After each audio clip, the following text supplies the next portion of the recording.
BNP মহাসচিব মির্জা ফখরুল ইসলাম আলমগীর বলেছেন, দেরিতে হলেও আওয়ামী লীগের কার্যক্রম বন্ধের সিদ্ধান্ত নেয়ায় বিএনপি আনন্দিত।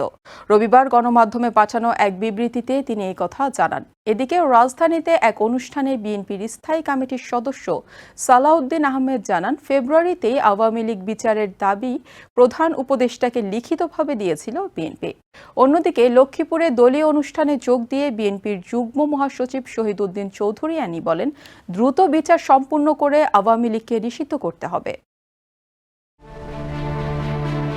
রাজধানীর মাতৃভাষা ইনস্টিটিউটে এক আলোচনা সভায় অংশ নিয়ে বিএনপির স্থায়ী কমিটির সদস্য সালাউদ্দিন আহমেদ বলেন, আওয়ামী লীগের কার্যক্রম নিষিদ্ধ হওয়া জাতীয় জীবনে ঐতিহাসিক ঘটনা।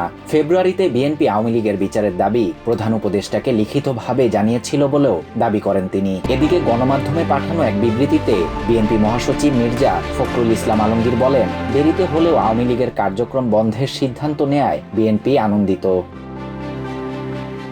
রাজধানীতে আরেক অনুষ্ঠানে বিএনপির স্থায়ী কমিটির সদস্য আব্দুল মঈন খান বলেন, জনগণ যা চেয়েছে তাই হয়েছে। আওয়ামী লীগ প্রশ্নে মীমাংসা হয়েছে শনিবারই। রাজধানীর জাতীয় প্রেস ক্লাবের সামনে রবিবার বুদ্ধ পূর্ণিমা উপলক্ষে আলোচনা সভা ও শোভাযাত্রার আয়োজন করা হয়। এতে অংশ নিয়ে বিএনপির সিনিয়র যুগ্ম মহাসচিব রুহুল কবির রিজভী বলেন, সাম্প্রদায়িক বয়ান তৈরি করে বাংলাদেশের বিরুদ্ধে অপপ্রচার চালাচ্ছে ভারত। অন্তর্বর্তী সরকার শেখ হাসিনার পুরনো কৌশলের পথেই এগিয়ে চলেছে বলেও অভিযোগ করেন তিনি। এদিকে লক্ষ্মীপুরে দলীয় অনুষ্ঠানে বিএনপির যুগ্ম মহাসচিব শহীদউদ্দিন চৌধুরী বলেন, বিচারিক প্রক্রিয়ায় আওয়ামী লীগকে নিষিদ্ধ করতে হবে।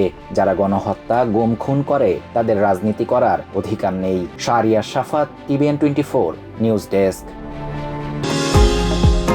নিউ ইয়র্ক থেকে সম্প্রচারিত TVN 24 টেলিভিশন বিশ্বজুড়ে বাঙালির কণ্ঠস্বর।